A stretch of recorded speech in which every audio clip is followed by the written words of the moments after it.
क्या हुआ जब घर का निकम्मा लड़का, जिसकी उस घर में कोई इज्जत नहीं थी, सब गाली देते ताने कसते, वहीं 5 साल बाद करोड़पति बन गया और घर वापस आया तो करोड़पति की तरह नहीं, गरीब बनकर लौटा, ताकि देख सके कौन उसकी दौलत से नहीं उससे प्यार करता है।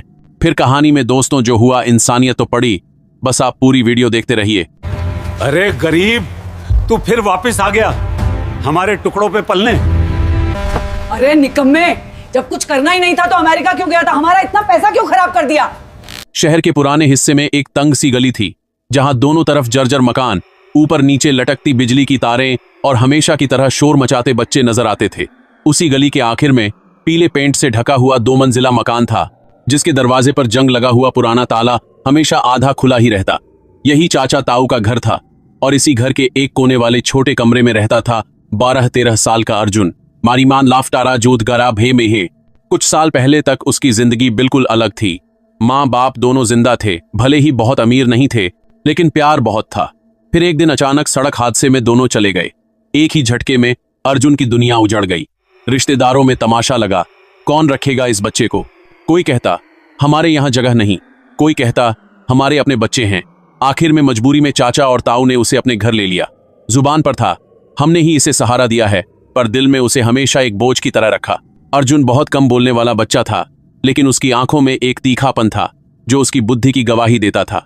चाचा ताऊ के बच्चों के बीच भी अगर कोई सवाल अटकता तो टीचर अक्सर कहती, अर्जुन तुम बताओ। गवर्नमेंट स्कूल में पढ़ने के बावजूद वो हमेशा क्लास में टॉप पर रहता था। दूसरी तरफ उसके कजिन्स जौमे महंगे प्राइवेट स्कूलों में पढ़ते थे। महंगे बैग, साफ यूनिफॉर्म, टिफिन, कोचिंग, सब कुछ होते हुए भी औसत ही थे। यही बात चाचा ताऊ के दिल में चुभती रहती थी। सुबह सुबह घर का सीन रोज लगभग एक जैसा होता। अर्जुन उठ गया। पहले बाल्टी भर, नल पे पानी कम हो जाता है, फिर स्कूल वूल देखेंगे फिर। चाची की कड़क आवाज कमरे में गूंजती। अर्जुन नींद से बोझिल आंखें मलता हुआ उठता, टूटी चप्पल पहनकर आंगन में जाता, फिर गली के कोने वाले नल पर लाइन में लग जाता। तब तक चाचा के बच्चे आराम से बिस्तर पर पड़े रहते। उनके लिए चाय बिस्किट पहले से तय होता। खाने के समय भी यही हाल था। सबके लिए अलग अलग प्लेट, गरम गरम रोटी, सब्जी, अचार, और अर्जुन के लिए कभी बचा कुचा, कभी सिर्फ सूखी रोटी दाल के थोड़े से पानी के साथ। अगर कभी जरा सा और मांग लेता तो चाची ताना मारती, हमारा सारा राशन अकेला यही चट कर जाएगा क्या? मुफ्त का खाता है, एहसान नहीं समझता। ताऊ की बीवी भी जोड़ देती, अपने बच्चे होते तो और बात थी, ये तो बस जिम्मेदारी निभा रहे हैं हम। मुफ्त का खाना मिल रहा है, शुक्र मनाओ। स्कूल की बात आती तो चाचा ताऊ का असली चेहरा साफ दिखता। अपने बच्चों के लिए तो प्राइवेट स्कूल, अंग्रेजी मीडियम, ट्यूशन क्लासेस, और अर्जुन के लिए मोहल्ले के कोने वाला छोटा सा गवर्नमेंट स्कूल। फॉर्म भरने के समय हमेशा वही ड्रामा, इसकी फीस कौन भरेगा? मैंने तो पिछले साल भरी थी। ताऊ झट से बोलते, हमारे ऊपर ही सब क्यों? तेरे भाई का बेटा है, तू देख, हमारे तो 2-2 बच्चे हैं। कई बार फीस लेट हो जाती। अर्जुन को प्रिंसिपल ऑफिस के बाहर खड़ा कर दिया जाता, लेकिन हर रिजल्ट के दिन वही कहानी उलट जाती। स्टेट लेवल एग्जाम्स में सबसे ऊपर अर्जुन का नाम, उसके नंबर चाचा ताऊ के बच्चों से कहीं ज्यादा। टीचर्स माता पिता मीटिंग में कहते, आपका बेटा बहुत तेज है, इसका भविष्य बहुत उज्जवल है। लेकिन घर पहुंचते ही वही रिपोर्ट कार्ड ताने की वजह बन जाता। चाचा अपने बेटे को डांटते, देखा तूने, गवर्नमेंट स्कूल वाला तुझसे आगे निकल गया, शर्म नहीं आती? फिर अर्जुन की तरफ मुड़कर, ज्यादा उड़ मत, समझा? 2 किताबें क्या पढ़ ली, अब आंखों में घमंड दिखने लगा है। खा पी हमारे घर से रहा है, ये मत भूल। किशोरावस्था तक आते आते अर्जुन समझ चुका था कि यहां उसे कभी अपना नहीं माना जाएगा। फिर भी वह किसी की बुराई नहीं करता, न जवाब में तेज बोलता, बस अपने काम में लगा रहता। सुबह घर का काम, दिन में स्कूल, रात में पढ़ाई। उसके लिए किताबें ही असली सहारा थीं। फिर कॉलेज की बारी आई। चाचा ताऊ के बच्चों के लिए पहले से ही सब प्लान था। प्राइवेट कॉलेज, मैनेजमेंट या इंजीनियरिंग, डोनेशन देकर भी एडमिशन करवाना पड़े तो करवाएंगे। अर्जुन के लिए फिर वही लाइन, हम इसके कॉलेज का खर्च नहीं उठा सकते, जो पढ़ लिया बहुत है, अब कोई छोटी मोटी नौकरी करेगा तो घर का हाथ बंटाएगा। लेकिन अर्जुन हार मानने वालों में से नहीं था। उसने खुद ही फॉर्म निकाले, एंट्रेंस एग्जाम दिए, मेरिट लिस्ट में ऊपर आया और एक टॉप गवर्नमेंट कॉलेज में उसे फुल स्कॉलरशिप मिल गई। फीस, हॉस्टल, किताबें, सब उसी में कवर था। किसी का एक पैसा नहीं लगना था। फिर भी चाचा ताऊ का रवैया वही रहा, चलो अच्छा है, सरकार ने बोझ उठा लिया, वरना इसके चक्कर में हमारे बच्चों की पढ़ाई रुक जाती। चाची ने कहा। कॉलेज के 4 साल अर्जुन ने शहर से बाहर हॉस्टल में रहकर गुजारे। वहां उसे पहली बार यह एहसास हुआ कि जिंदगी सिर्फ ताने सुनने का नाम नहीं है। वहां टीचर्स उसकी तारीफ करते, दोस्त उसकी इज्जत करते, लोग उसे उसके दिमाग के लिए पहचानते। इधर घर पर उसकी याद सिर्फ तब आती जब किसी को कागज पर साइन करवाने होते या स्कॉलरशिप की कॉपी चाहिए होती। वो कभी फोन करता तो अक्सर कॉल उठता ही नहीं था। अगर किसी दिन कॉल रिसीव हो भी जाता तो जवाब मिलता, हाँ सब ठीक है, पैसे की टेंशन नहीं है ना, अच्छा रख अभी काम है। डिग्री खत्म होने के बाद उसे एक और सुनहरा मौका मिला। देश के टॉप स्टूडेंट्स के लिए विदेश की यूनिवर्सिटी में पढ़ने की गवर्नमेंट स्कॉलरशिप निकली। अर्जुन ने फॉर्म भरा, टेस्ट दिया, इंटरव्यू दिया और सिलेक्ट हो गया। इस बार मंजिल थी अमेरिका, अच्छी यूनिवर्सिटी, 5 साल की डिग्री और पूरा खर्च गवर्नमेंट की तरफ से। वास पाती हर गादा पाती हर सीन टिकंडे। जब यह खबर उसने घर पर सुनाई तो कुछ पल के लिए सब चौंक गए। अमेरिका? चाचा की आंखें फैल गईं। ताऊ ने पूछा, सारा खर्च कौन उठाएगा? सरकार। अर्जुन ने शांत स्वर में कहा, स्कॉलरशिप है फुल। कुछ सेकंड की खामोशी के बाद फिर वही ताना मिश्रित बातें शुरू हो गईं। देख लेना, वहां जाकर भी यही करेगा, किताबों में ही दिमाग लगाता रहेगा, हमारे बच्चों की तरह कमाएगा, वह आएगा नहीं। चाची बोली, और सुन, वहां गया है तो ये मत सोचना कि हम यहां से पैसे भेजेंगे, हमारे बस का नहीं है विदेश का खर्च, चाचा ने साफ शब्दों में कह दिया। अर्जुन ने मुस्कुराकर जवाब दिया, चाचा आप चिंता मत करो, आपका 1 रुपया भी नहीं लगेगा। एयरपोर्ट पर उसे छोड़ने कोई नहीं आया। खुद ऑटो से पहुंचा, सामान खुद उठाया। इमिग्रेशन की लाइन में कई बार सोचा कि क्या वाकई लौटकर यहां आना चाहिए या नहीं, लेकिन अंदर कहीं उम्मीद बची थी। शायद वक्त के साथ लोग बदलते हैं, शायद अगर वह कुछ बन जाएगा तो कम से कम उसे इंसान की तरह देखेंगे। नाच है। अमेरिका की जिंदगी आसान नहीं थी, लेकिन वहां एक फर्क था, मेहनत की कदर थी।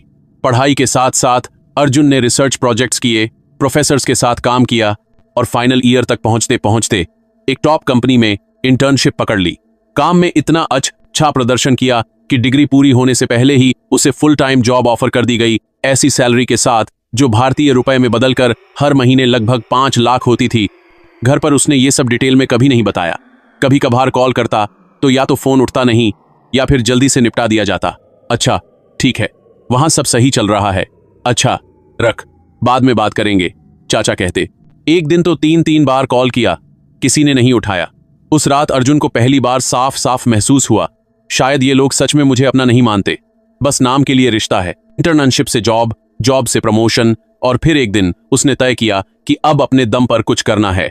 उसने रिस्क लिया, कंपनी छोड़ी, अपना स्टार्टअप शुरू किया। शुरुआत में बहुत संघर्ष था, लेकिन उसका दिमाग, मेहनत और ईमानदारी रंग लाए। एक एक करके इन्वेस्टर्स जुड़े, क्लाइंट्स आए और कुछ ही सालों में उसकी कंपनी की वैल्यू करोड़ों तक पहुंच गई। खाते में बड़े बड़े अमाउंट्स क्रेडिट होने लगे, रिपोर्ट्स में करोड़ों के टर्नओवर दिखने लगे। नाम गरिया, वीजबी, अब वह सचमुच करोड़पति था। लेकिन उसके दिल के किसी कोने में अभी भी वही 12 साल का बच्चा जिंदा था, जो एक दिन अपने चाचा ताऊ की आंखों में सिर्फ एक बार सच्चा गर्व देखना चाहता था। और इसी चाह ने एक दिन उसे वापस उसी पुराने घर की तरफ मोड़ दिया। इस बार करोड़पति बनकर नहीं, बल्कि फिर से एक साधारण, लगभग खाली हाथ अर्जुन बनकर। टैक्सी जब उसी पुरानी गली में मुड़ी तो अर्जुन ने खिड़की से बाहर झांका। वही धूल, वही टूटे फुटपाथ, वही पान की दुकान और आखिर में वही 2 मंजिला मकान जहां कभी उसे सिर्फ बोझ समझा जाता था। इतने साल बाद भी घर की दीवारों पर वही उखड़ा हुआ पेंट था, बस ऊपर एक नया सा बालकनी ग्रीन नेट से ढका दिख रहा था। शायद चाचा के बेटे के लिए बनाया गया हो। उसने गेट के पास उतरकर टैक्सी वाले को पैसे दिए, अपना साधारण बैग कंधे पर टांगा और दरवाजे पर धीरे से दस्तक दी। अंदर टीवी की आवाज, बच्चों की हंसी और रसोई में बर्तनों की खनक साफ सुनाई दे रही थी। कुछ सेकंड बाद दरवाजा खुला, चाचा सामने खड़े थे। पहले उन्होंने बिना ध्यान दिए देखा, फिर दोबारा गौर से देखते ही हल्का सा चौंक उठे। अरे अर्जुन! अर्जुन ने हल्की मुस्कान के साथ कहा, हाँ चाचा, मैं ही हूं। आवाज सुनकर ताऊ भी बाहर आ गए। उनके चेहरे पर कोई खास खुशी नहीं थी, बस एक सामान्य सा आश्चर्य। कब आया? बिना बताए? अभी अभी। सोचा सबको सरप्राइज दूं, अर्जुन ने कहा। चाची दरवाजे के पीछे से झांक कर बोली, अरे वाह, अमेरिका से सीधे हमारे छोटे से घर में याद आ गई, चलो अंदर आओ। लेकिन उनके लहजे में अपनापन कम और तंज ज्यादा था। अंदर ड्राइंग रूम में अब नई सोफा सेट थी। दीवार पर बड़े बेटे की सूट बूट वाली फोटो और एक सर्टिफिकेट फ्रेम में लगा था, एम्प्लॉई ऑफ द ईयर। चाचा ने गर्व से कहा, देख, हमारा बेटा अब मल्टीनेशनल कंपनी में मैनेजर है, महीने के लाखों कमाता है। तू भी तो गया था अमेरिका, क्या बना? अर्जुन बैग नीचे रखते हुए बोला, बस पढ़ाई की, फिर थोड़ा काम। चाचा ने बात काट दी, अच्छा, दिख तो कुछ नहीं रहा, हाथ में कोई सूटकेस नहीं, न कोई गिफ्ट, न कुछ और। इतने साल रहे वहां और लौटे ऐसे जैसे सीधे हॉस्टल से आ रहे हो। ताऊ हंसते हुए बोले, लगता है पढ़ाई में ही सब टाइम निकाल दिया, कमाई का मौका ही नहीं मिला। चलो कोई नहीं, यहां आकर देख लेना हमारे बच्चों को कैसे जॉब करते हैं, कैसे पैसा कमाते हैं। घर का माहौल अर्जुन के लिए नया नहीं था, बस अब वह बड़ा हो चुका था, इसलिए बातें और चुभने लगीं। उसे वही पुराना छोटा कमरा दिया गया, कोने वाला, जहां पहले भी उसका बिस्तर होता था। कमरे में वह पुराना पलंग, वही चरमराती अलमारी, बस एक नई प्लास्टिक की चेयर रख दी गई थी। अभी के लिए यही ठीक है, ऊपर तो हमारे बच्चों के कमरे हैं, वहां जगह नहीं, चाची ने साफ कहा। अर्जुन ने चुपचाप बैग रख दिया। मन में आया, इतने सालों में एक बार भी नहीं सोचा कि मेरा कमरा थोड़ा ठीक कर दें, लेकिन उसने कोई सवाल नहीं किया। शाम को चाय के समय वह हॉल में आकर बैठा। चाचा, ताऊ के बेटे बेटियां अपने फोन में बिजी थे। कभी कभी उसे देखकर हल्की मुस्कान दे देते, फिर वापस अपनी स्क्रीन में खो जाते। नहीं, जान कर दी है, मत रहो कर दी है। डिनर पर सब एक साथ बैठे, प्लेटें सज गईं, सबके सामने गरम गरम रोटियां, सब्जी, दाल। अर्जुन की प्लेट सबसे आखिर में आई। खाते खाते ताऊ ने पूछा, तो बेटा सच सच बता, अमेरिका में क्या करता था, जॉब थी ना? अर्जुन ने कहा, हाँ, एक कंपनी में जॉब मिली थी, फिर बाद में अपना काम शुरू किया। चाची ने तुरंत बात पकड़ी, अपना काम मतलब नौकरी नहीं टिक पाई, इसलिए खुद का काम शुरू करना पड़ा। चाचा हंसते हुए बोले, अरे स्टार्टअप वार्टअप बोलता होगा, आजकल सब यही बोलते हैं, असल में कुछ होता नहीं। देख हमारे बेटे को, साफ साफ नौकरी, पक्का पैसा। तूने तो सरकार का सारा पैसा लगा दिया पढ़ाई में, वापस क्या लाया? अर्जुन ने सिर्फ मुस्कुराकर बात टाल दी। वह जानता था, अगर अभी उसने सच बताया कि उसकी कंपनी करोड़ों की है तो पूरा माहौल बदल जाएगा, और वही तो वह टेस्ट करना चाहता था। क्या बिना उसके पैसे के उसे कोई अपनाएगा? अगले कुछ दिन उसने बिल्कुल साधारण तरीके से बिताए। सुबह जल्दी उठकर आंगन झाड़ देना, पानी भर देना, कभी कभार चाचा के साथ बाजार चले जाना, बच्चों के लिए कुछ काम कर देना।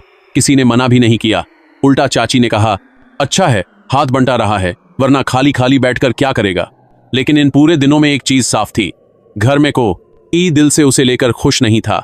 सबके लिए वह अमेरिका से आया हुआ नाकाम लड़का था, जो कुछ बन नहीं पाया। बातों में बार बार तुलना होती, देख अर्जुन, हमारा बेटा तो महीने के 1.5 लाख कमा रहा है, तू कितना कमा रहा है? अर्जुन हर बार वही जवाब देता, ठीक ठाक चल रहा है, और विषय बदल देता। घर में अगर कोई थोड़ा अलग था तो वह थी रिया, बड़े ताऊ की बेटी, वही जो बचपन में भी उससे कम इंसानियत से बात कर लेती थी। वो अब कॉलेज में थी, शांत, समझदार और बाकी सबसे थोड़ी अलग।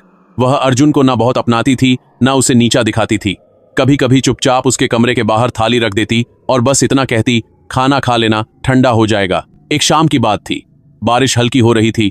ऊपर के कमरे में सब टीवी पर कोई रियलिटी शो देख रहे थे। अर्जुन अपने कमरे में था, लैपटॉप खुला था और वह हेडफोन लगाकर इंग्लिश में बात कर रहा था। उसकी आवाज में एक अलग ही आत्मविश्वास था। Yes, I check the quarterly numbers, we can easily push the next funding round, make sure the legal team reviews the new contract before we sign. इतने में रिया ने दरवाजा खटखटाया। भैया, खाना। अर्जुन ने हड़बड़ाकर स्क्रीन की ब्राइटनेस कम की। हाँ हाँ रख दो रिया, बस 2 मिनट। लेकिन रिया के कानों में फंडिंग, लीगल टीम, कॉन्ट्रैक्ट जैसे शब्द अटक गए। उसे लगा यह किसी साधारण नौकरी वाले की बातें नहीं हैं। वो चुपचाप थाली रखकर कमरे के कोने में खड़ी रही। अर्जुन ने उसकी तरफ देखा और मुस्कुराकर कहा, बस कंपनी वालों के साथ ऑनलाइन मीटिंग थी, छोटा मोटा काम है। रिया ने धीमे से पूछा, आप वहां जॉब करते थे या कुछ और? अर्जुन ने नजरें चुराईं। बस थोड़ी जॉब, थोड़ी फ्रीलांसिंग, इतना ही। उसे महसूस हुआ कि वह सवालों से बच रहा है। थोड़ी देर बाद उसने बहान बनाया, मैं जरा वॉशरूम जा रहा हूं, आकर खा लूंगा, और उठकर चला गया। लैपटॉप उसी तरह खुला रह गया। स्क्रीन स्लीप पर जाने से पहले हल्की सी रोशनी दे रही थी। जान से बात करे, जो आज की बात करे। रिया कुछ पल वहीं खड़ी रही। उसके अंदर जिज्ञासा और झिझक दोनों चल रहे थे। फिर धीरे धीरे वह आगे बढ़ी, स्क्रीन पर हाथ रखा और टचपैड हल्का सा हिलते ही स्क्रीन जाग गई। सामने जो खुला था उसे देखकर उसकी सांस अटक गई। यहीं से कहानी का असली मोड़ शुरू होने वाला था। स्क्रीन पर जो खुला था उसे देखते ही रिया के पैरों तले जमीन खिसक गई। इनबॉक्स में एक मेल ऊपर था, 5000 credited to your business account, और नीचे कई और ट्रांजैक्शन अलर्ट जिनमें करोड़ों के अमाउंट दिख रहे थे। दूसरी तरफ एक डैशबोर्ड खुला था जहां कंपनी का लोगो, एनुअल रेवेन्यू के सामने करोड़ों की संख्या और अलग अलग देशों में ऑफिस की लोकेशन दिख रही थी। चैट विंडो में लोग उसे सर लिखकर रिपोर्ट भेज रहे थे। सर, लंदन ब्रांच के लिए कॉन्ट्रैक्ट साइन हो गया। Sir, next funding round over subscribed है। जा सदादु सेबी ने 5-15 के आज जा सदादु सेबी। रिया की आंखों में हैरानी, शर्म और गर्व सब एक साथ आ गए। उसी वक्त अर्जुन वापस आया। उसे स्क्रीन से हटने का वक्त भी नहीं मिला। दोनों की नजरें मिलीं। कुछ पल खामोशी रही, फिर अर्जुन ने खुद ही लैपटॉप बंद कर दिया। रिया ने फटी आवाज में पूछा, भैया आप ये सब छुपा क्यों रहे थे? आप तो बहुत बड़े आदमी हो चुके हो। अर्जुन धीमे से मुस्कुराया, लेकिन आंखें नम थीं। बड़ा तो उस दिन होता रिया, जब यहां कोई मुझे बिना इन सब के भी अपना मान लेता। इतने साल बाद वापस आया, बस ये देखने की क्या घर बदला है, पर सब वैसा ही है। इसलिए सोचा चला जाऊंगा चुपचाप, किसी को कुछ बताए बिना। जब देखे रिया रात भर सो नहीं पाई। उसे लगा अगर वो चुप रही तो वह भी उसी नफरत और स्वार्थ की हिस्सेदार बन जाएगी जिससे अर्जुन भाग रहा था। उसने तय कर लिया, सच सबको पता होना चाहिए। रात में ही उसने चाचा ताऊ को सब बता दिया। लैपटॉप, मेल, कंपनी, करोड़ों की जायदाद, सब कुछ। पहले तो किसी ने भरोसा नहीं किया, फिर सुबह अर्जुन से खुद सवाल पूछने लगे। जानती काम की और मूर्दा हारी काम हो, कंपीन हो, मार जा रहा हारी। अगले दिन जैसे ही सूरज निकला, घर का माहौल एकदम बदल चुका था। चाची जो कल तक ताने मारती थीं, आज चाय कॉफी लेकर कमरे में खड़ी थीं। अर्जुन बेटा ये ले गरम गरम नाश्ता, तू थक गया होगा, हमें पता ही नहीं था तू इतना बड़ा आदमी बन गया। चाचा ने मुस्कुराकर कंधे पर हाथ रखा। हम तो मजाक में बोलते थे रे, तू तो हमारा गर्व है। सोच रहे थे तेरे साथ मिलकर कोई बिजनेस शुरू करें। ताऊ ने भी आवाज बदली, देख अब अपने चाचा ताऊ को भूल मत जाना, अमेरिका में हमारा भी नाम रोशन करना। जारती काम की और वी बीट पर एक बीबी काम करते हैं, चूनी हमें उपार बीका पर 2000 थी। अर्जुन सब देखता रहा, सुनता रहा। हर बात उसके दिल में कील की तरह गड़ती गई। उसे साफ दिख रहा था, कल तक जो लोग उसे बोझ कहते थे, आज सिर्फ उसके पैसों की वजह से उसके पैर छू रहे हैं। नजरें बदल गई थीं, लेकिन नीयत नहीं। शाम को उसने सबको हॉल में बुलाया, शांति से बैठकर बोला, आज पहली बार नहीं है जब मैं इस घर में लौटकर आया हूं, लेकिन शायद आखिरी बार जरूर है। कल तक मैं तुम्हारे लिए निकम्मा था, आज करोड़पति होने की खबर क्या लगी, सबके बोल बदल गए। अगर कल मैं सब कुछ खो दूं तो क्या तुम मुझे इसी इज्जत से रखोगे? जनतान से बीच करनी पड़ी ज़ेनहू, किसी के पास जवाब नहीं था, सबका सिर झुका हुआ था। अर्जुन ने अपना छोटा सा बैग उठाया, दरवाजे तक पहुंचा, फिर पीछे मुड़कर बोला, तुम भले ही मुझे परिवार न मानो, लेकिन अगर कभी सच में जरूरत पड़े, बीमारी, मुसीबत, तंगी, तो मुझे कॉल करने में मत घबराना। मदद से पीछे नहीं हटूंगा, पर आज के बाद मैं इस घर में इज्जत खरीदने नहीं, सिर्फ दुआ देने आऊंगा। जनतान से बी के जरा दी इकबाद कंतान पर रिया की आंखों से आंसू बह रहे थे। उसने दौड़कर उसका हाथ पकड़ा, भैया कम से कम मुझे तो माफ कर देना। अर्जुन ने उसके सिर पर हाथ रखा, तू ही इस घर की सबसे बड़ी कमाई है रिया, तू बदल मत जाना। फिर वह गली में बाहर निकल आया, उसी साधारण कपड़ों में, लेकिन इस बार पूरी तरह हल्के दिल के साथ। उसे पता था असली अमीरी बैंक बैलेंस की नहीं, रिश्तों की होती है। और इस इम्तिहान में करोड़ों के बावजूद भी घर वाले बहुत गरीब निकले।